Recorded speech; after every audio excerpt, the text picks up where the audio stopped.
Significance मतलब importance. Significance of chemosynthetic bacteria. Chemosynthetic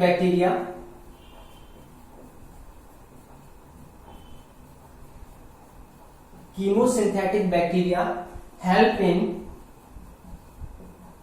nutrient cycling.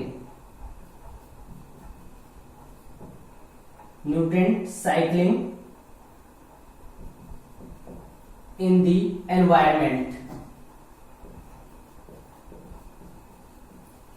ये nutrient cycling में important role play करते हैं। न्यूट्रिएंट साइक्लिंग किन किन न्यूट्रिएंट की साइक्लिंग में इंपॉर्टेंट रोल प्ले करते हैं? लाइक नाइट्रोजन, जैसे अभी हमने पढ़ा है नाइट्राइट और नाइट्रेट बैक्टीरिया। जो नाइट्राइट या जो अमोनिया या नाइट्राइट का ब्रेकडाउन करते हैं तो उससे नाइट्रोजन साइक्लिंग हो जाती है, नाइट्रोजन वापस सॉइल के अंदर आ जाती है। नाइट्रोजन, फॉस्फोरस, सल्फर,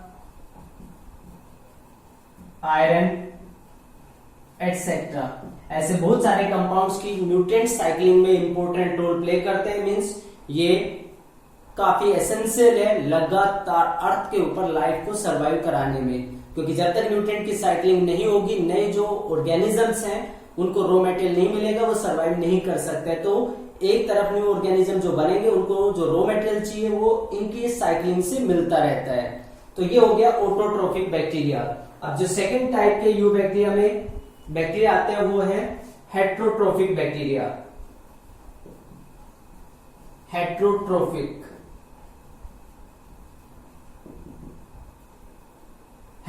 बैक्टीरिया क्या होता है? विच depend on readymade food material, जो अपना फूड खुद सिंथेसाइज नहीं करते बल्कि दूसरे लिविंग ऑर्गेनिजम्स या डेड ऑर्गेनिज्म से ऑब्टेन करते हैं, उनको हम बोलते हैं heterotrophic bacteria. They feed on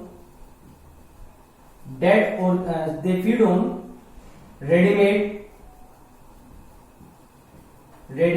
food material. ये रेडीमेड फूड मटेरियल के ऊपर डिपेंड करते हैं। जो हेट्रोट्रोफिक बैक्टीरिया वो दो कैटेगरी में आ जाते हैं। डिकम्पोजर्स हो सकते हैं, मींस सैप्रोफाइटिक हो सकते हैं, डेड ऑर्गेनिक मैटर से फीड कर सकते हैं, या पैरासिटिक भी हो सकते हैं। They may B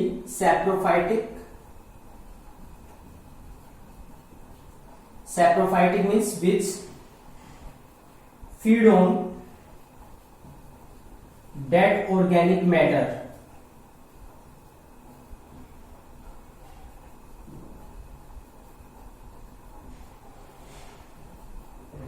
Which feed on dead organic matter, that is the saprophytic or parasitic। ये भी रेडीमेड फूड लेते हैं लेकिन ये लिविंग ऑर्गेनिज्म से लेते हैं। तो जब डेड से लिया जाता है तो सैप्रोफाइटिक, और अगर लिविंग ऑर्गेनिज्म से बिना उसको किल किए लिया जाता है तो उसको बोलते हैं पैरासिटिक। विच फीड ऑन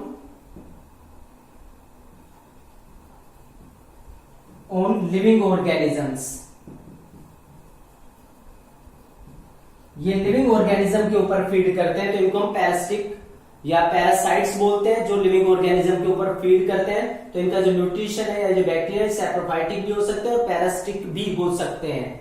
अब जब ये सैप्रोफिटिक होते हैं तो ये काफी इंपॉर्टेंट रोल प्ले करते हैं as a decomposers. Heterotrophs are very important decomposers।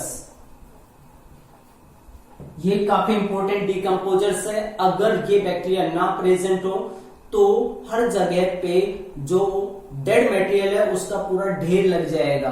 तो उसको सिंप्लीफाई करने का जो मेन वर्क है वो यही बैक्टीरिया करते हैं। And heterotrophs are the most abundant type of bacteria. ये सबसे ज्यादा पाए जाने वाले बैक्टीरिया होते हैं। These are most abundant type of bacteria, सबसे ज्यादा ये नंबर में देखने को मिलते हैं। इसके अलावा ये डिकम्पोजिशन का काम तो करते ही हैं, साथ में बहुत सारी ह्यूमन जो ये कह सकते हैं के जो ह्यूमन एक्टिविटीज होती है या ह्यूमन के जो प्रोडक्ट्स फॉर्मेशन की जो एक ये कह सकते हैं जो इंडस्ट्रीज होती है या उससे रिलेटेड जो कॉन्सेप्ट होते हैं वहां पे भी काफी इंपॉर्टेंट रोल प्ले करते हैं। ये काफी सारी जगह पे अपना जो इंपॉर्टेंट रोल है वो प्रोवाइड करते हैं, जिससे हमें काफी सारे प्रोडक्ट देखने को मिलते हैं। They help in generation of various products for various products जो ह्यूमन यूटिलिटी के लिए काफी इंपॉर्टेंट है। For example conversion of milk into curd. Milk से जो कर्ड के अंदर कन्वर्जन होता है वो कन्वर्जन भी हेटरोट्रोफिक बैक्टीरिया करते हैं। एग्जाम्पल है लैक्टोबैसिलस, जिसको लैब भी बोलते हैं, लैक्टिक एसिड बैक्टीरिया। यानी कि जो कर्ड है वो इसी बैक्टीरिया की वजह से बनता है। मिल्क के अंदर जब ये बैक्टीरिया कल्चर करता है, अपने आप को डेवलप करता है, तो उसके डेवलपमेंट से जो लैक्टिक एसिड होता है, जो लैक्टोज शुगर होती है मिल्क के अंदर, वो अपने आप को लैक्टिक एसिड में कन्वर्ट कर लेते हैं इन बैक्टीरियल के एक्शन की वजह से। So conversion of milk into curd, ये प्रोडक्ट बनाने में हेटरोट्रोफ्स यूज होते हैं। इसके अलावा प्रोडक्शन ऑफ एंटीबायोटिक्स,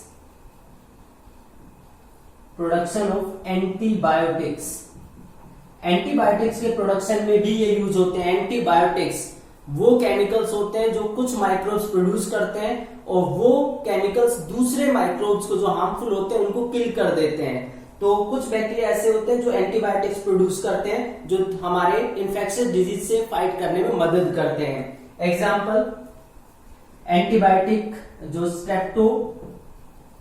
स्ट्रेप्टोमाइसिस ओरियोफेशियंस, ये एक बैक्टीरिया है जो टेट्रासाइक्लिन एक एंटीबायोटिक है उसको प्रोड्यूस करता है। तो एंटीबायोटिक प्रोडक्शन में भी इंपॉर्टेंट रोल प्ले करते हैं। इसके अलावा हेटरोट्रोफिक बैक्टीरिया की ही कैटेगरी में आते हैं नाइट्रोजन फिक्सिंग बैक्टीरिया भी। मींस साइनोबैक्टीरिया तो करते हैं नाइट्रोजन फिक्सिंग, कुछ हेटरोट्रोफिक बैक्टीरिया भी नाइट्रोजन फिक्सिंग करते हैं, जो आप लोअर क्लासेस से पढ़ते आ रहे हैं। For example rhizobium help in nitrogen fixation, nitrogen fixation में भी ये हेल्प करते हैं। Example rhizobium.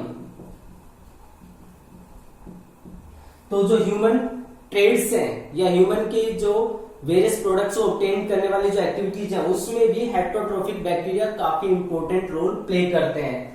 तो ये वेरियस रोल्स हैं जो हेटरोट्रोफिक बैक्टीरिया प्ले करते हैं हमारे वेलफेयर के लिए। लेकिन हेटरोट्रोफिक बैक्टीरिया सिर्फ हमारे वेलफेयर में ही रोल प्ले नहीं करते, ये हमारे या ये कह सकते हैं ये बहुत सारे लिविंग ऑर्गेनिजम्स के लिए हार्मफुल भी होते हैं, ह्यूमन के लिए भी हार्मफुल होते हैं। इनकी वजह से काफी सारे डिजीज प्रोड्यूस होते हैं।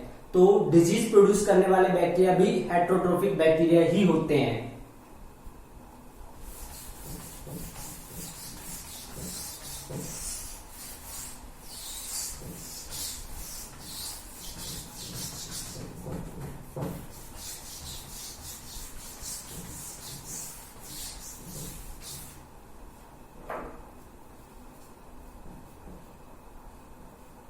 हेटरोट्रोफिक बैक्टीरिया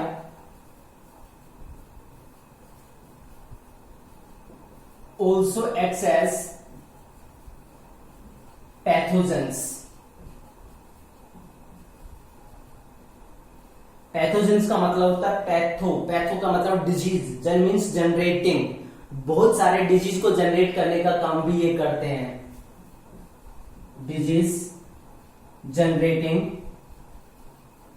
एजेंट्स, जो डिजीज जनरेटिंग एजेंट्स हैं उनको हम पैथोजेंस बोलते हैं। Heterotrophic bacteria also act as pathogens, they cause various diseases, इनकी वजह से काफी सारे डिजीजेस हो जाते हैं, जैसे टाइफाइड एक बैक्टीरिया से होता है जिसको बोलते हैं साल्मोनेला टाइफी। इसके अलावा cholera, that is Vibrio cholerae.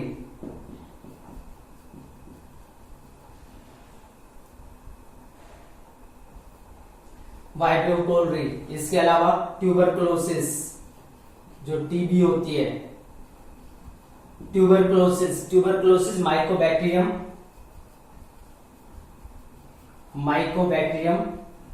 Tuberculosis, इस बैक्टीरिया से ही होती है। तो ऐसे बहुत सारे बैक्टीरिया जिनकी वजह से डिजीज होते हैं। प्लांट्स के अंदर भी हो सकते हैं disease, like citrus canker. Citrus canker जो डिजीज है वो भी हो सकता है। अब सिट्रस कैंकर की बात करें तो जैसे लेमन आता है, लेमन में कुछ केसेस में जो लेमन होता है उसके ऊपर रेड स्पॉट बने होते हैं। तो जो रेड स्पॉट होता है वो एक तरीके उसके ऊपर या उसके लीव्स के ऊपर वो सिट्रस कैंकर को रिप्रेजेंट करते हैं। तो जो हेटेरोट्रोफिक बैक्टीरिया है वो दोनों तरह का रोल प्ले करते हैं। वो हमारे लिए यूजफुल भी हो सकते हैं और हार्मफुल भी हो सकते हैं। तो अगर क्वेश्चन पूछा जाता है explain the economic importance of bacteria और हेटेरोट्रोफिक बैक्टीरिया, तो आपको दोनों चीजें मेंशन करनी है कि क्या यूजफुल रोल वो प्ले करते हैं और क्या हार्मफुल रोल वो प्ले करते हैं। तो दोनों तरह के रोल ये प्ले करते हैं हमारे लिए या दूसरे लिविंग ऑर्गेनिजम्स के लिए।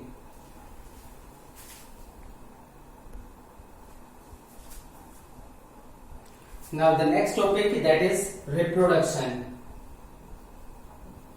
यूबैक्टीरिया के केस में रिप्रोडक्शन किस तरीके से होता है? रिप्रोडक्शन का मतलब होता है the process of producing new young ones like itself. अपने जैसे न्यू इंडिविजुअल्स प्रोड्यूस करने की जो प्रोसेस होते हैं उसको हम बोलते हैं रिप्रोडक्शन। तो रिप्रोडक्शन यूबैक्टीरिया में या जनरली बैक्टीरिया में किस तरीके से होता है? Bacteria generally reproduce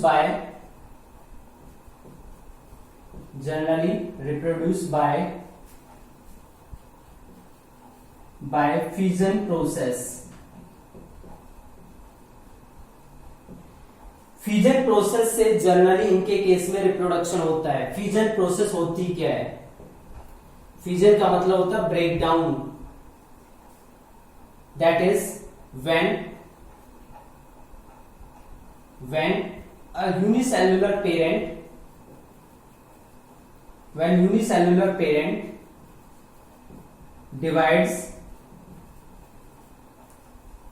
divides into two or more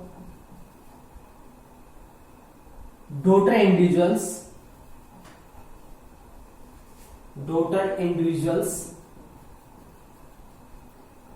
then it is known as fission। when a unicellular parent, जब एक सिंगल सेल वाला ऑर्गेनिज्म अपने आप को दो या दो से ज्यादा डॉटर सेल्स के अंदर डिवाइड कर लेता है तब उसको हम बोलते हैं फिजन प्रोसेस। तो बैक्टीरिया में जो फिजन होता है या बैक्टीरिया में जो रिप्रोडक्शन होता है वो जनरली फिजन प्रोसेस से होता है।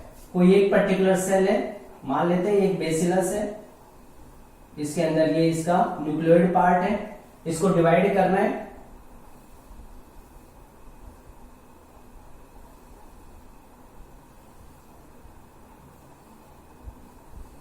तो इस तरीके से दो पार्ट के अंदर अल्टीमेटली डिवाइड कर जाते हैं। तो फ्यूजन प्रोसेस में दो के अंदर भी डिवीजन हो सकता है और दो से ज्यादा में भी डिवीजन हो सकता है। तो जनरली तो इसी मेथड से इनका रिप्रोडक्शन होता है। लेकिन जब कंडीशन अनफेवरेबल होती है, अनफेवरेबल कंडीशन का मतलब जब ग्रोथ के अगेंस्ट कंडीशन हो जाती है, उस केस में इनका रिप्रोडक्शन स्पोर फॉर्मेशन मेथड से होता है।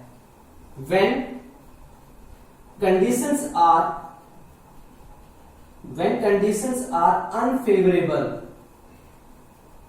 जब कंडीशन अनफेवरेबल होती है, when conditions are unfavorable they reproduce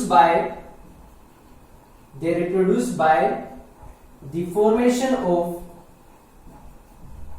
spores।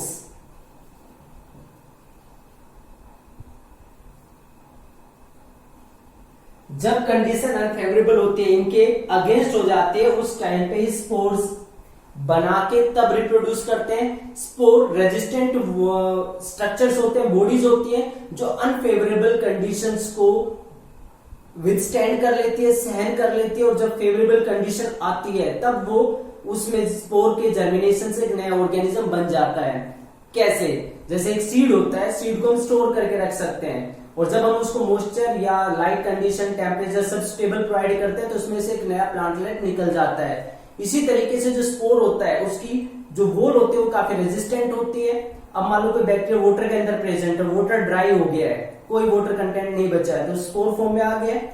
Spore की जो सेल वॉल होती है वो इतनी रेजिस्टेंट होती है कि उसके ऊपर टेम्परेचर का, वाटर की डेफिशिएंसी का कोई फर्क नहीं पड़ता। जब नेक्स्ट टाइम पानी दोबारा से आएगा तो वाटर उसके बॉडी के अंदर घुसना स्टार्ट करता है, और जो उसकी बाहर की प्रोटेक्टिव वॉल है वो अंदर के प्रेशर से ब्रेक डाउन हो जाती है। रिजल्ट, एक नया बैक्टीरिया डेवलप हो जाता है। तो अनफेवरेबल कंडीशन में ये स्पोर फॉर्मेशन मेथड से रिप्रोड्यूस करते हैं।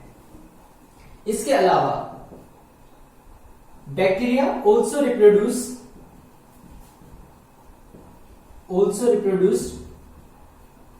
Bye a sort of sexual reproduction,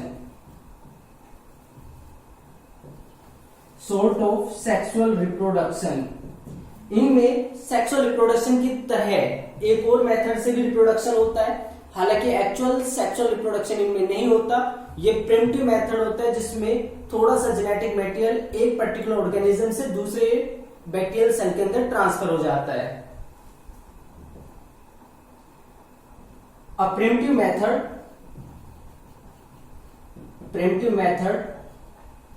by which a bacterium deliver some of its genetic material to the another bacterium. एक बैक्टीरिया से थोड़ा सा जेनेटिक मटेरियल दूसरे बैक्टीरिया के अंदर चला जाता है, इस तरह का इनमें रिप्रोडक्शन होता है। इसके अलावा वैसा रिप्रोडक्शन नहीं होता जैसा हायर ऑर्गेनिजम्स में होता है, जहां पे गैमेट बनते हैं, गैमेट फ्यूज होते हैं और उसके बाद उससे जायगोट बनता है और जायगोट से नया इंडिविजुअल डेवलप होता है। उस तरह का रिप्रोडक्शन नहीं होता, लेकिन उसको मिमिक करने की कोशिश होती है यहाँ पे। तो उसके जैसा यहाँ पे एक इवेंट होता है। अब जो ये इवेंट होता है उसको 3 कैटेगरी जनरली बनती है। मैं बिल्कुल ब्रीफ में आपको बता देता हूँ 3 कैटेगरी कौन कौन सी है।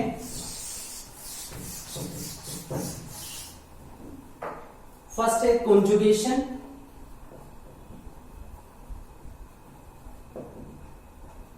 Second transformation and third transduction. ये 3 मेथड है जिससे एक बैक्टीरिया का थोड़ा सा डीएनए, पूरा डीएनए नहीं, थोड़ा सा डीएनए कॉपी होता है और वो कॉपी डीएनए दूसरे बैक्टीरियल सेल के अंदर ट्रांसफर हो जाता है। कॉन्जुगेशन प्रोसेस में 2 जो एडजेसेंट सेल्स हैं जो आपस में कनेक्टेड हैं, कनेक्टेड सेल्स के बीच में यहां पे एक्सचेंज होता है। मान लेते हैं ये एक पर्टिकुलर बैक्टीरियम है, दूसरा बैक्टीरियम यहां पे उसके साथ कनेक्ट हो गया है। जो यहां पे न्यूक्लियोइड होता है उस न्यूक्लियोइड का एक छोटा सा पार्ट कॉपी होता है और वो छोटा सा पार्ट कॉपी होके यहां से ट्रांसफर हो जाता है दूसरे वाली बैक्टीरियल सेल के अंदर। जो ट्रांसफर करता है वो पॉजिटिव होता है और जो रिसीव करता है वो नेगेटिव होता है। मीन्स ये डोनर है और ये रेसिपिएंट है। ये मेल की तरह काम करता है, जैसे मेल अपने गैमेट डिलीवर करता है, और ये रिसीव करते हैं फीमेल की तरह काम करता है। ट्रांसफॉर्मेशन का मतलब क्या होता है? When a bacterial cell take DNA from outside, जब एक बैक्टीरियम सेल अपने बाहर के मीडियम से कोई डीएनए को अपटेक कर लेती है, मान लेते हैं बैक्टीरियम सेल है, ये इसका न्यूक्लियोइड पार्ट है, यहां पे कोई डीएनए प्रेजेंट है, किसी दूसरे बैक्टीरिया का प्रेजेंट है, तो इन सेल्स के अंदर कैपेबिलिटी होती है कि इस डीएनए को वो अपटेक कर सकती है, वो डीएनए इनके अंदर एंटर कर सकता है। तो इससे भी डीएनए का एक हिस्सा इनके अंदर आ जाता है। जो ये डीएनए होगा, जिस भी प्रॉपर्टी को ये कंट्रोल करता है, वही कैरेक्टर यहाँ पे डेवलप होना शुरू हो जाएगा। और तीसरा मेथड है transduction. When a virus transfer some genes, means DNA का part, some genes from one bacterium to another. यहां पे एक वायरस जो होता है वो एक बैक्टीरिया में से जब निकल के जाता है तो बैक्टीरिया के कुछ जीन्स अपने साथ अटैच कर लेता है, जब वो दूसरे बैक्टीरिया में जाता है तो उन जीन्स को वहां पे ट्रांसफर कर देता है, तो इसको हम बोलते हैं ट्रांसडक्शन। तो some sort of sexual reproduction भी जो बैक्टीरिया उनके अंदर होता है, like conjugation, transformation and transduction. So these are the various source of the sexual reproduction carried out in the bacteria.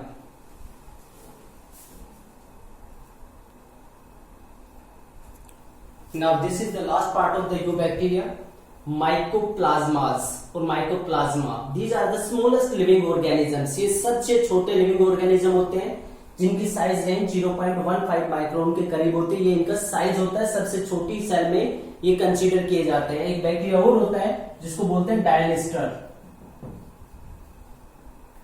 जो डायलिस्टर होता है उसका जो साइज रेंज है वो भी लगभग यही होता है, वो भी इतने ही साइज का बैक्टीरिया होता है। तो ये सबसे छोटा लिविंग ऑर्गेनिज्म है, बिना ऑक्सीजन के सर्वाइव कर सकते हैं। इनके अंदर कोई सेल वॉल नहीं होती, जबकि बैक्टीरिया में सेल वॉल सभी में प्रेजेंट होती है, लेकिन यहाँ पे सेल वॉल नहीं होती है। They can produce disease in both plants and animals. जो माइकोप्लाज्मा ये एनिमल्स और प्लांट्स दोनों में डिजीज प्रोड्यूस कर सकते हैं। जब ये प्लांट्स में प्रेजेंट होते हैं तब इनको बोलते हैं एमएलओस, माइकोप्लाज्मा लाइक ऑर्गेनिजम्स, और जब ये एनिमल्स में प्रेजेंट होते हैं तब इनको बोलते हैं pleuropneumonia like organisms.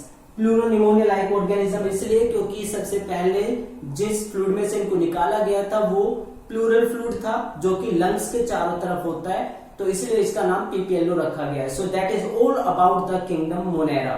Okay, thank you.